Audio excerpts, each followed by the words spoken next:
The thunder cracked like a bullwhip across the darkening Nebraska sky as Theodora Winters clutched the reins of her panicking horses with whitening knuckles. April 1871 had brought unseasonable storms to the plains, and this one had caught her woefully unprepared. The wagon wheels slipped in the deepening mud as she tried desperately to control the frightened team, the rain pelting her face like tiny needles.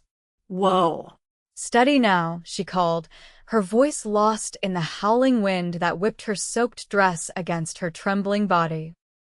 The simple journey from Lincoln to her uncle's homestead near North Platte had turned into a nightmare when the storm descended with furious speed, transforming the trail into a treacherous quagmire.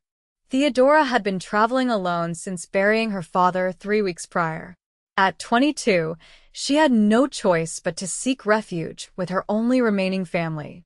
The contents of the wagon, her father's books, her mother's china, and the few possessions she couldn't bear to part with now threatened to become her doom as the weight made the wagon increasingly unstable. A blinding flash of lightning spooked the horses further. The wagon lurched violently to the side, and Theodora felt herself being thrown from the seat. Her scream was swallowed by the thunder as she pitched through the air, certain these were her final moments. Instead of the hard, muddy ground, however, she collided with something solid yet yielding arms, strong and sure, catching her mid-fall. "I've got you, madam." The deep voice barely registered as Theodora gasped for breath, rain streaming down her face and mixing with tears of terror. Through the curtain of water, she made out the shadowed features of a man, his wide-brimmed hat offering the only protection from the downpour. "My wagon," she cried, struggling against his hold. "My horses." "Easy now," the man commanded, setting her on her feet but keeping a steadying hand at her elbow. "Your wagon's about to tip. Let me see to your team before they hurt themselves." With astonishing speed, he moved through the mud to the front of the wagon where the horses reared and pulled against their harnesses. Theodora watched in amazement as he spoke softly to the animals, his hands sure and confident as he calmed them despite the raging storm. "We need to get you and these animals to shelter," he called over his shoulder. "My ranch is just over that rise. Can you walk?" Theodora tested her legs, wincing at the pain in her ankle. "I believe so, but the wagon will come back for it once the storm passes. Right now, you're the priority." He was already unhitching the horses, working with practiced efficiency. Within minutes, he had the team free and had fashioned a lead rope for them. Then he returned to Theodora's side, assessing her with concern. "Name's Dawson Reid," he said, removing his duster and draping it over her shoulders despite her protests. "Most folks call me Daw." "Theodora Winters," she replied, shivering beneath the sudden warmth of his coat. "I was headed to my uncle's homestead near North Platte." "That's still a good 2 days' ride in fair weather," Dawson said, frowning. "And this is anything but fair. Come on, let's get moving before this storm gets worse." He led the horses with one hand and supported Theodora with the other as they struggled through the downpour. Each step was agony for her twisted ankle, but the alternative remaining in the open during the violent storm was unthinkable. She could barely see through the rain, trusting entirely in this stranger's guidance. After what seemed like hours, but was likely only 20 minutes, the shadowy outline of buildings emerged from the gloom. A sturdy ranch house stood flanked by a large barn and several outbuildings. As they approached, a dog's bark pierced the storm's roar. "Rex," Dawson called. "Inside, boy." A lantern light appeared in the doorway of the house, held by a grizzled older man. "Daw? "That you, son?" "It's me, Uncle Henry. Found a lady stranded on the trail. Her wagon nearly overturned in the mud. I've got her horses, too." The older man hurried forward despite the rain, taking the lead rope from Dawson. "I'll see to the animals. You get her inside by the fire before she catches her death." Dawson swept Theodora up into his arms before she could protest, carrying her toward the house with long, determined strides.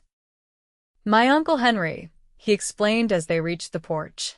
Been with me since my parents passed 10 years back. Inside, the warmth of a blazing hearth greeted them, and Theodora nearly wept with relief.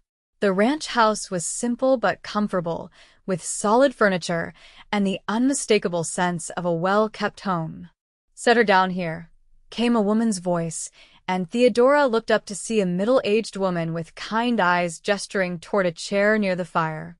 "Poor thing's soaked to the bone. This is Mrs. Fletcher, our housekeeper," Dawson explained as he gently lowered Theodora into the chair. "Martha, this is Miss Winters. She was headed to North Platte when the storm caught her." "North Platte in this weather? My stars, child, you're lucky Dawson found you." Mrs. Fletcher bustled away and returned with a towel and blanket. "Let's get you out of these wet things before you take ill." Theodora's teeth chattered as she tried to form a response. I don't want to impose nonsense," Dawson said firmly. "No one travels in weather like this. You'll stay until the storm passes and the trail's dry enough for safe passage." Too exhausted and cold to argue, Theodora nodded gratefully.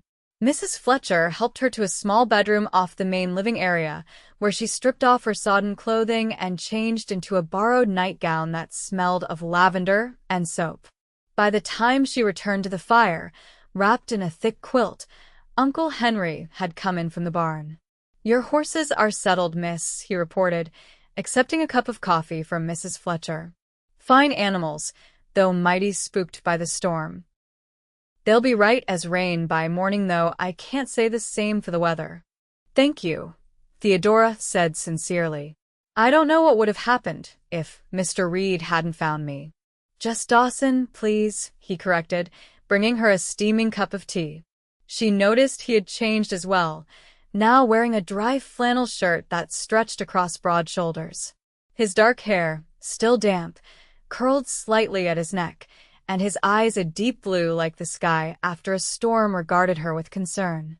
"How's that ankle?" "Painful," she admitted, "but I don't think it's broken." Mrs. Fletcher knelt to examine it, her touch gentle but firm. "A bad sprain, I'd wager. We'll wrap it tight and keep it elevated.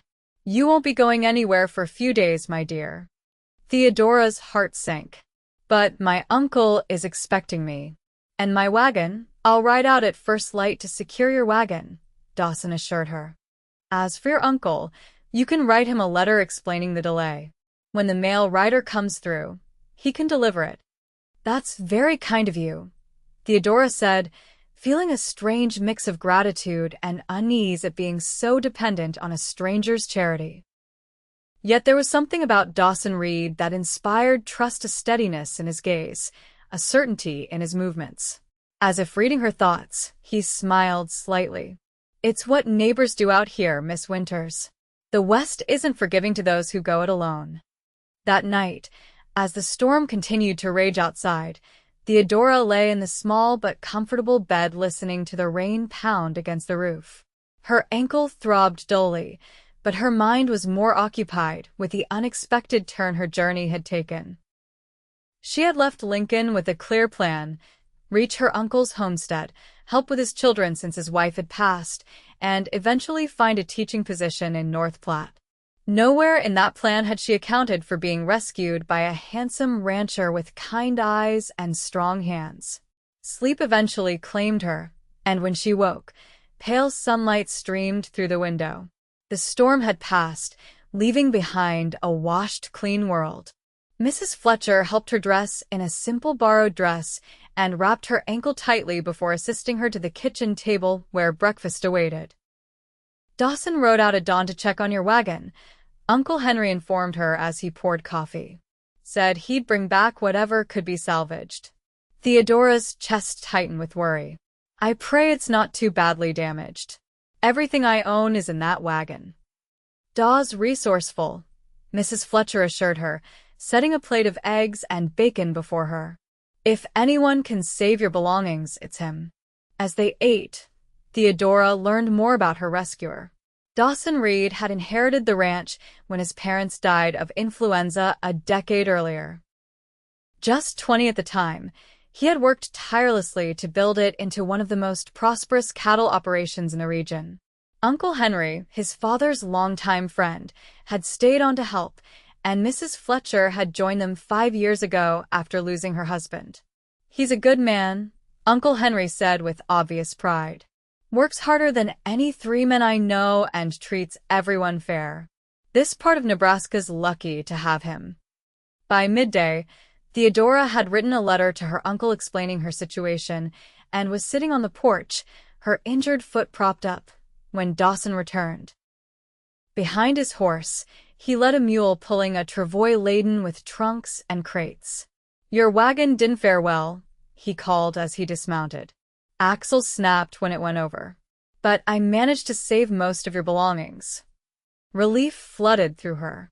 "Thank you. I can't tell you what this means to me." He nodded, tying off the animals before climbing the porch steps. Up close, she could see the fatigue in his face, the mud splattered across his clothing. He'd clearly worked hard on her behalf. "Your horses are fine," he continued, leaning against the porch railing. "They're in the corral with mine. I can lend you a wagon once you're fit to travel, though that ankle looks like it needs a week at least." Theodora sighed, resignation settling over her. "My uncle will worry. I've asked the mail rider to make a special stop at his homestead," Dawson said. "Your letter should reach him by tomorrow. In the meantime, you're welcome here for as long as needed." Their eyes met, and something unspoken passed between them, an acknowledgement that fate had thrown them together in an unexpected way. Theodora felt a flutter in her chest that had nothing to do with her injuries and everything to do with the quiet strength of the man before her. "I'm in your debt, Mr. Reid," she said softly. "Dawson," he corrected again, a small smile touching his lips. "And out here, we don't keep ledgers of debts between neighbors. We just help when help's needed." As the days passed, Theodora's ankle slowly improved, though Mrs. Fletcher insisted she continue to rest it. Unable to remain idle, she found ways to make herself useful, helping with mending, assisting with meal preparation from a seated position, and reading aloud from one of her salvaged books in the evenings. The rhythm of ranch life was soothing, so different from the city life she'd known in Lincoln. Dawson was often gone during daylight hours, tending to cattle or working on the endless tasks a successful ranch required. But in the evenings, he would join them by the fire, listening attentively as Theodora read from Dickens or discussed the news Uncle Henry had heard in town. She found herself looking forward to these quiet hours, to the way Dawson's deep voice would occasionally ask a question or offer an insight that revealed his thoughtful nature. A week after her arrival, Theodora was able to walk without pain, though Mrs. Fletcher still cautioned against long periods on her feet. That afternoon, Dawson invited her to see the ranch properly. "Nothing too strenuous," he promised when Mrs. Fletcher gave him a stern look. "Just a short tour so Miss Winters can get some fresh air." The April day was mild, the prairie stretching in all directions like a vast ocean of grass. Dawson pointed out the various buildings: the bunkhouse where his handful of cowhands stayed, the smokehouse, the new well he dug last summer. His pride in the ranch was evident in every word. "It's beautiful," Theodora said sincerely as they paused near the corral where her horses grazed contentedly alongside his stock. "You've built something remarkable here." "It was my father's dream," Dawson replied, his gaze distant. "He moved us out here from Pennsylvania when I was just a boy. Said a man could breathe out here, could build something that would last generations." He glanced at her. "What about you?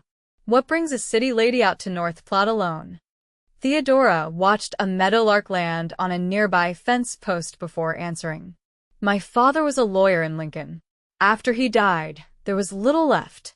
My mother's brother, my Uncle James, offered me a home. He has 3 children and no wife to care for them since my aunt passed last winter." "So you're to be their new mother?" Dawson asked. "More of a governess, I suppose." I trained as a teacher before Father fell ill. Eventually, I hope to find a position at the school in North Platte. Dawson nodded thoughtfully. Teaching's important work. These frontier children need education as much as they need food and shelter. He hesitated. Though I imagine caring for another's children isn't quite what you'd plan for your life. The perception in his comment surprised her. No, she admitted. I had hoped to have my own classroom, my own home someday. But life rarely follows our carefully laid plans, does it? No, he agreed softly, his eyes meeting hers. It surely doesn't. Something shifted between them in that moment, a recognition of shared understanding, of paths altered by circumstance rather than choice. Theodora felt her heartbeat quicken under his steady gaze. The spell was broken by a shout from one of the ranch hands calling Dawson to help with a difficult calf. He excused himself reluctantly, and Theodora made her way slowly back to the house, her mind filled with confusing new thoughts about the rancher who had rescued her. That evening, a letter arrived from her Uncle James. He expressed relief that she was safe and, to her surprise, suggested she remain at the Reid Ranch until she was fully recovered. No sense in risking further injury on the trail, Dawson read aloud from the letter. The children and I can manage a few more weeks. Your health is the priority. Theodora felt a complex mix of emotions, relief that she wasn't expected to rush her recovery, guilt at imposing on the Reids' hospitality, and beneath it all, a whisper of pleasure at the thought of more days in Dawson's company. Well, that settles it, Mrs. Fletcher declared. You'll stay until that ankle's properly healed. And we're glad to have you, aren't we, Daw? Dawson's smile was warm. Indeed we are, Miss Winters. Indeed we are. As April gave way to May, Theodora found herself increasingly integrated into the daily life of the ranch. Her ankle healed completely, allowing her to take on more responsibilities. She discovered an unexpected talent for ranch bookkeeping when Dawson mentioned his struggles with the ledgers, and soon she was helping organize the accounts each evening.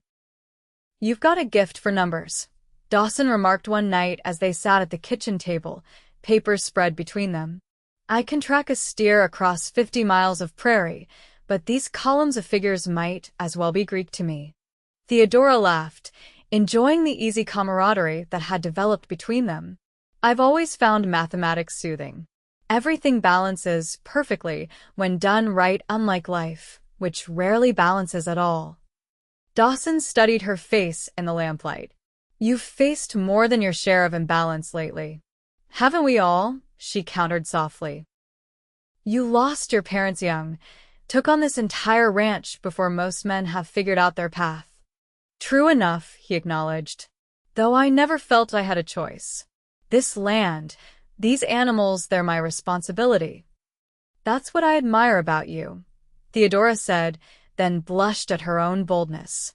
You don't shirk duty, even when it's difficult. Their eyes held for a long moment, and Theodora felt that now familiar flutter in her chest. Over the weeks, she had come to know Dawson Reid as a man of deep integrity, quiet strength, and unexpected gentleness. He spoke to his horses in the same tender tone he used with Mrs. Fletcher when her arthritis pained her. He respected the land with almost reverent care, and increasingly, he looked at Theodora in a way that made her wonder if her growing feelings might possibly be returned. The next day, Dawson surprised her by suggesting a picnic lunch by the creek that ran along the eastern edge of his property. The wildflowers are blooming, he explained. Thought you might enjoy seeing them before you leave for North Platte. The mention of her eventual departure cast a shadow over Theodora's heart.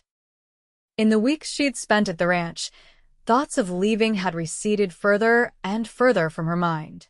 Yet her duty to her uncle remained, a promised obligation she couldn't simply abandon. Nevertheless, she accepted the invitation eagerly. Mrs. Fletcher packed a generous basket, and by mid-morning, Theodora found herself seated on a blanket beside the burbling creek, surrounded by a riot of spring wildflowers. Dawson sat nearby, more relaxed than she'd ever seen him, his hat set aside to reveal sun-streaked brown hair. "It's paradise," Theodora sighed, trailing her fingers through a patch of blue bonnets. "I've never seen such colors." "Spring on the prairie is brief but glorious," Dawson agreed. "By July, the sun will have baked most of this away. You have to appreciate beauty when it appears." There was something in his tone that made Theodora look up. He was watching her, not the flowers, his blue eyes intent. Heat rose to her cheeks under his gaze. "Miss Winters Theodora," he began, then paused, seeming uncharacteristically uncertain. "I find myself in an unexpected position. When I found you in that storm, I was simply doing what any decent man would do. I had no notion that—" He trailed off, and Theodora's heart began to race. "No notion of what, Dawson?" "Of how quickly a person can become essential to your happiness," he finished quietly. "These past weeks, watching you recover, seeing your strength and grace in the face of adversity, hearing your laugh across the dinner table, I've come to care for you in a way I never anticipated." Theodora's breath caught in her throat. "Dawson, please," he interrupted gently. "Let me finish before my courage fails. I know you have obligations to your uncle, plans for your future that didn't include a cattle rancher in the middle of nowhere. But I would be remiss if I didn't tell you that I believe you belong here not as a guest or a charity case, but as a partner. As my wife, if you could ever consider such a thing." The words hung in the air between them, momentous and transformative. Theodora felt as though she stood at a crossroads, her carefully planned future in one direction, this unexpected chance at happiness in the other. "We barely know each other," she whispered, though her heart argued otherwise. "I know enough," Dawson replied steadily. "I know you're kind and intelligent. I know you face difficulties with courage. I know my home feels more complete with you in it." He reached across the blanket to take her hand. "The rest we can learn together, day by day, if you're willing." Theodora looked down at their joined hands, as tanned and calloused from honest work, hers pale but equally marked by life's hardships. In that moment, clarity washed over her. The path to North Platte had never been her choice, but a necessity born of circumstance. Here, with Dawson, was a choice she could make for herself. "My uncle is expecting me," she said slowly. "I can't simply abandon him and the children." Disappointment flickered in Dawson's eyes, but he nodded with understanding. "Of course. I wouldn't ask you to forsake your family obligations. But," Theodora continued, squeezing his hand, "perhaps there's a compromise. I could go to North Platte as planned, help my uncle find a proper housekeeper or governess, ensure the children are settled. And then—" She took a deep breath. "And then I could return, if your offer still stands." Joy transformed Dawson's face. "It would stand if you took a year, Theodora. I'm not a man who changes his mind easily, especially about matters of the heart." He leaned forward, hesitating just short of her lips, asking permission with his eyes. Theodora closed the distance between them, her heart soaring as their lips met in a kiss that felt like coming home after a long journey. His arms encircled her, strong and secure, and she knew with sudden certainty that this was where she belonged. When they finally parted, both breathless, Dawson pressed his forehead to hers. "I'll take you to North Platte myself," he promised. "Help you explain to your uncle. And then I'll count the days until you return to me." "Not too many days, I hope," Theodora murmured, already dreading their separation despite its necessity. They returned to the ranch hand in hand, their newfound understanding bringing both joy and a bittersweet awareness that their time together would soon be interrupted. "Mrs. Fletcher took one look at their faces and smiled knowingly, while Uncle Henry clapped Dawson on the shoulder with obvious approval. "About time you found yourself a good woman," the old man declared. "This place needs a proper mistress, not just an old coot like me and a housekeeper." The following week was a whirlwind of preparation. Theodora's wagon couldn't be repaired, so Dawson readied his own for the journey to North Platte. Mrs. Fletcher helped Theodora pack her salvaged belongings, adding several items she insisted were wedding gifts, despite Theodora's protests that no date had been set. Details, the older woman said dismissively. I know true love when I see it, child. You'll be back before the first snow. Mark my words. The night before their departure, Dawson and Theodora sat alone on the porch, watching fireflies dance across the darkening prairie. His arm was around her shoulders, her head resting against him in a pose of comfortable intimacy that still thrilled her with its newness. I've been thinking, Dawson said, his voice a low rumble against her ear. What if your uncle and the children came here instead? Theodora lifted her head to look at him. Here? To the ranch? Why not? We have plenty of room. The children would have fresh air, space to run. Your uncle could help with the ranch business if he's of a mind to work. Or he could simply rest and recover from his loss. Dawson's eyes were earnest. That way, you wouldn't have to choose between your family and, well, the family we might build together. The thoughtfulness of his suggestion touched Theodora deeply. You would do that? Take on my family as well as me? I would do anything that makes you happy, he said simply. Besides, family is family. Out here, we understand that better than most. You take care of your own. Theodora kissed him, her heart full to bursting. You are an extraordinary man, Dawson Reid. Just a man who found something worth keeping when it fell from a wagon in a storm, he replied with a smile. They set out for North Platte the next morning, the wagon loaded with Theodora's possessions and provisions for the 2-day journey. The weather was fair, the trail dry, a far cry from the conditions that had brought them together. As they traveled, they talked of the future, making plans for the ranch, for the changes that would come with marriage and, hopefully, children. I've always wanted a big family, Dawson admitted as they made camp the first night. Growing up, an only child was lonely, especially after my parents died. I felt the same, Theodora said, stirring the beans heating over their small fire. Just my father and me after Mother passed when I was 12. I used to dream of a house full of siblings. Dawson reached across to take her hand. Perhaps we can give our children what we missed. The simple, heartfelt statement brought tears to Theodora's eyes. I would like that very much. They arrived at James Winters' homestead by mid-afternoon the next day. It was a modest place, a small cabin with a newly added room, a fenced garden, a few chickens scratching in the yard. 3 children, ranging from about 4 to 10 years of age, came running at the sound of the wagon. Are you Cousin Theodora? The oldest, a girl with braided blonde hair, called as they approached. I am, Theodora confirmed, smiling as Dawson helped her down from the wagon.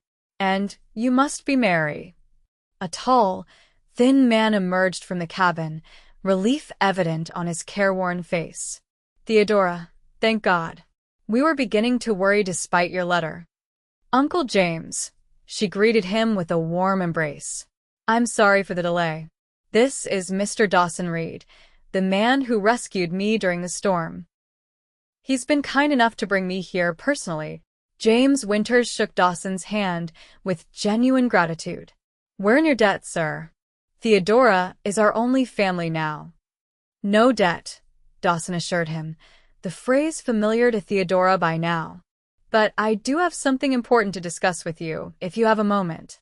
They settled inside the cabin, the children watching curiously as Theodora explained what had happened during her weeks at the Reid Ranch.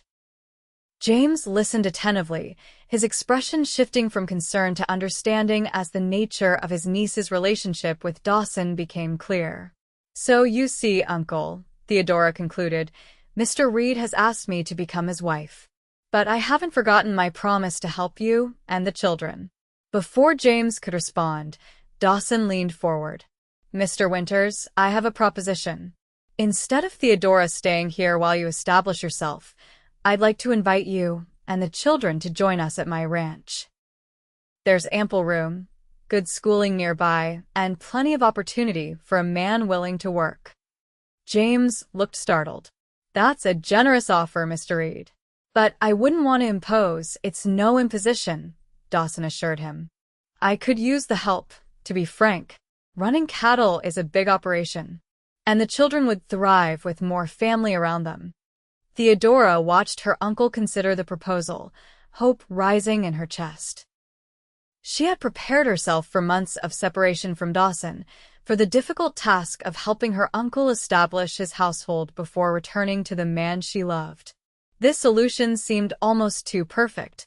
What do you think, children? James finally asked, turning to where Mary, 8-year-old Thomas, and little Sarah sat listening wide-eyed. Would you like to live on a cattle ranch?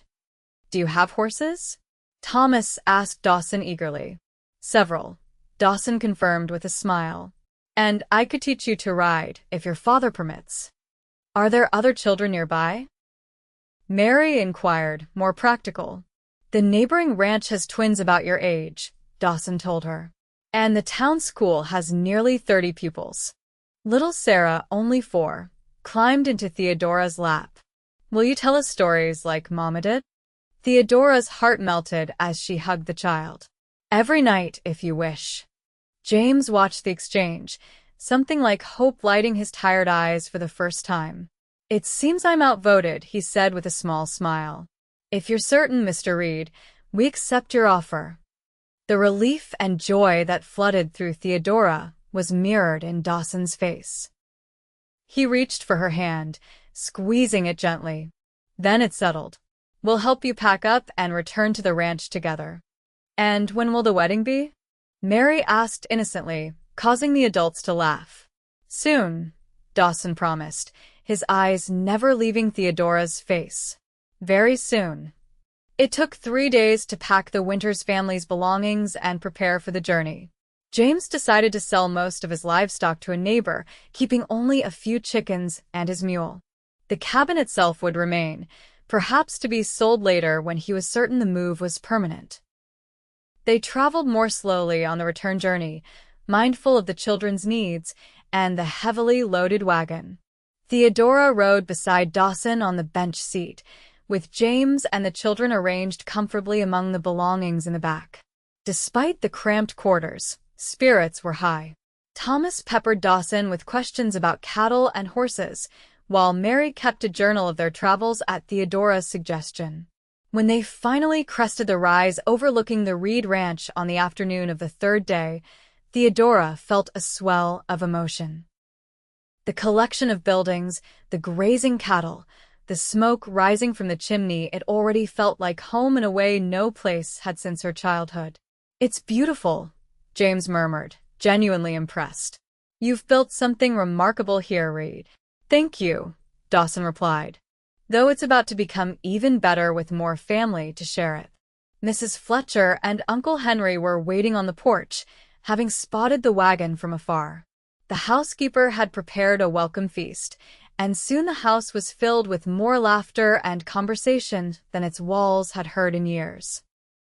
The children, initially shy, quickly warmed to Mrs. Fletcher's motherly attention and Uncle Henry's tall tales of his younger days on the frontier. That evening, after the children were settled in their new rooms and James had retired, exhausted from the journey, Dawson led Theodora out onto the porch. The spring night was mild, stars scattered like diamonds across the vast Nebraska sky. Happy? He asked simply, drawing her into his arms. Beyond words, she replied, resting her head against his chest, listening to the steady beat of his heart. I never imagined when that storm hit that it would lead me here, to you, to this life. Sometimes the worst moments lead us to the best, Dawson mused, his hand gently stroking her hair. If you hadn't fallen from that wagon, you still would have stopped to help a stranded traveler, Theodora finished for him. That's who you are, Dawson. And who I fell in love with. He tipped her face up to his expression serious in the moonlight. I want to marry you as soon as possible, Theodora Winters. I've waited my whole life without knowing what I was waiting for. Now that I've found you, I don't want to wait another day. Theodora smiled, her heart full. Then let's not wait. The circuit preacher comes through next week, doesn't he? We could be married then, with our family around us. Dawson's answering smile was radiant. Next week it is. The following days passed in a whirlwind of preparation. Mrs. Fletcher and Mary took charge of transforming Theodora's simple blue dress into a suitable wedding gown, adding lace from Mrs. Fletcher's own treasured collection. James and Uncle Henry rode to the nearest town for supplies for the celebration, returning with not only food and drink, but also a silver band that had once belonged to Uncle Henry's wife. She'd want you to have it, the old man told Dawson gruffly. Always said it should go to your bride someday. The ranch hands constructed an arbor near the creek where Dawson and Theodora had shared their first kiss, weaving it with wildflowers and ribbons under Mary's artistic direction. Even little Sarah contributed, carefully collecting flowers for Theodora's bouquet. On the morning of the wedding, Theodora stood in her room, staring at her reflection in the small mirror. The blue dress, now adorned with delicate lace at the collar and cuffs, transformed her from a practical traveler to a bride. Mrs. Fletcher had arranged her hair with flowers, and Mary had insisted on lending her a string of glass beads that had belonged to their mother. "You look beautiful," James said from the doorway, his eyes suspiciously bright. "Your father would be so proud." Theodora blinked back tears. "Do you think he would approve? It's all happened so quickly." "Edward always said you had the best judgment of anyone he knew," James replied, offering his arm. "And having seen you and Dawson together, I have no doubts. Love like that doesn't need time to prove itself." The ceremony was simple, but deeply moving. Preacher Collins, a weathered man who traveled the circuit bringing the word of God to remote ranches, spoke of the sacred bonds of matrimony and the importance of family on the frontier. Dawson, standing tall and handsome in his best clothes, spoke his vows in a voice steady with conviction. Theodora, surrounded by her new family and the beauty of the Nebraska spring, promised to love and honor him for all her days. When the preacher pronounced them man and wife, Dawson gathered her into his arms with a tenderness that brought tears to everyone's eyes. Their kiss, witnessed by family, ranch hands, and a few neighboring families who had made the journey for the celebration, sealed a union that had begun in a storm but would endure through all seasons. The celebration afterward was joyous, a feast laid out on tables under the open sky, music provided by one of the ranch hands who played a fiddle with surprising skill, dancing that continued until the children fell asleep on blankets under the stars. As twilight deepened into night, Dawson led his bride away from the festivities toward the house, their house now, truly and legally shared. In their bedroom, candles had been lit, the bed turned down and strewn with wildflower petals by Mrs. Fletcher's romantic hand. "Mrs. Reid," Dawson said softly, closing the door behind them. "I can hardly believe you're really my wife." Theodora stepped into his embrace, her heart overflowing with love. "Believe it," she whispered against his lips. "I'm yours, Dawson. Now and always." Their first night as husband and wife was a tender discovery of each other, a joining of bodies that mirrored the joining of their lives. Afterward, lying in his arms as moonlight streamed through the window, Theodora marveled at the journey that had brought her here from terror in a storm to perfect contentment. "What are you thinking?" Dawson murmured, his fingers tracing lazy patterns on her bare shoulder. "That sometimes life's worst moments lead to its greatest blessings," she replied, lifting her head to look into his beloved face. "I lost my father, my home, nearly everything I owned. But I found you and a new family and a place where I truly belong." Dawson pulled her closer, pressing a kiss to her forehead. "And I found the piece of my heart I didn't know was missing. We'll build a good life here, Theodora. Together." "Together," she echoed, settling against him with a contented sigh. "That's all I need." The years that followed proved the truth of Theodora's wedding night reflection. The Reid Ranch flourished under the care of the expanded family. James Winters discovered an unexpected talent for ranch management, freeing Dawson to focus on expanding their cattle operation. The children thrived in the open air and freedom of ranch life, growing strong and confident under Theodora and Dawson's loving guidance. By their first anniversary, Theodora was expecting their first child. Dawson's joy at the news was boundless, his care for his pregnant wife so tender it brought tears to Mrs. Fletcher's eyes. "Never seen a man so besotted," the housekeeper remarked to Uncle Henry.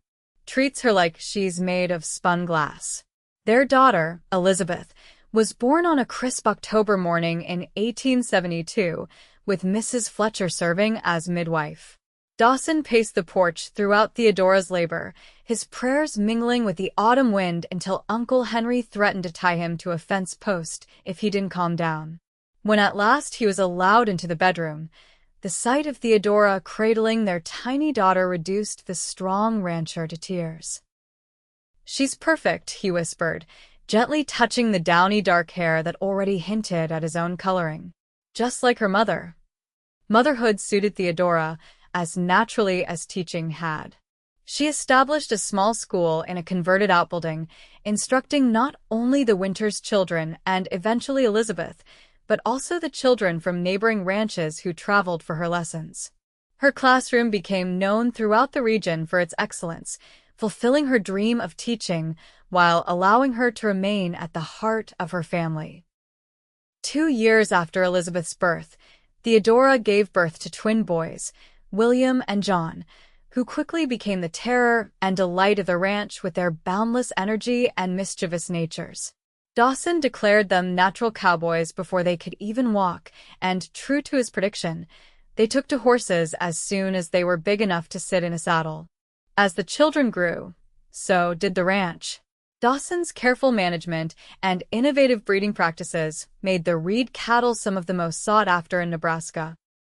They built a larger house to accommodate their growing family, though parts of the original ranch house were preserved, including the room where Theodora had first recovered from her injury.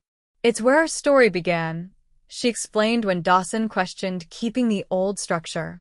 "I want our children to know that sometimes life's storms lead us exactly where we're meant to be." On the 10th anniversary of the day Dawson had found Theodora in the storm, they celebrated with a family gathering beside the creek where they had first acknowledged their feelings. Now 8-year-old Elizabeth helped her mother spread blankets for the picnic, while the twins, 6 and full of restless energy, pestered their father to teach them to skip stones across the water. Mary Winters, now a young woman of 20, watched the family with a smile. She had become Theodora's right hand in both household management and teaching, showing a gift for education that matched her cousins. Thomas, 18 and as tall as his father, worked alongside Dawson and James with the cattle, his natural affinity for animals making him an invaluable part of the ranch operation. Even Sarah, at 14, had found her place, her gentle way, with the younger children marking her as a natural caretaker. As they gathered for the meal Mrs. Fletcher had prepared, Dawson stood to offer a toast. 10 years ago today, a storm brought the greatest blessing of my life, he said, his eyes finding Theodora's across the circle of family. I thought I was rescuing a stranded traveler, but in truth, she rescued me from a life half-lived. Theodora blushed under his gaze, still moved by his devotion after all these years. And I thought I had lost everything, she responded, only to find everything I never knew I wanted. To storms and the blessings they bring, Uncle Henry added, raising his cup with a gnarled hand. At 75, he had slowed considerably but remained the family's beloved patriarch, his stories of the early days on the frontier a favorite with the children. To family, James offered, his once careworn face now relaxed and contented. The decade at the Reid Ranch had healed the wounds of his wife's loss, giving him purpose and community when he had needed it most. To love, Mrs. Fletcher concluded, her kind eyes misty. the kind that lasts through all seasons. As the family continued their celebration, Theodora found herself beside the creek with Dawson, their hands intertwined as they had been countless times over the years. The water flowed gently over stones, its murmur a constant backdrop to the most significant moments of their marriage. "Any regrets?" Dawson asked softly, his thumb tracing circles on her palm. "About the storm, the fall, the life we've built?" Theodora turned to face him, taking in the features she loved so, while the blue eyes now crinkled at the corners from years of squinting in the sun. The strong jaw softened only when he smiled at their children, the hands that had built a home and a legacy for them all. "Not one," she said with perfect honesty. "Every moment has led us here, to this family, this love. How could I regret any part of that journey?" Dawson gathered her close, his kiss as tender as their first, yet deepened by the years of shared joy and hardship, triumph and occasional struggle. When they parted, he pressed his forehead to hers in the gesture that had become their most intimate communication. "Thank you," he whispered. "For what?" "For falling from your wagon," he replied with a smile. "And for letting me catch you." Theodora laughed softly, her heart as full as it had ever been. "I think we caught each other, Dawson Reid. And I plan to hold on for the rest of our days." "The rest of our days," he echoed, sealing the promise with another kiss as their children's laughter floated on the spring breeze, the perfect music for a love born in storm but flourishing in the endless seasons of a life shared.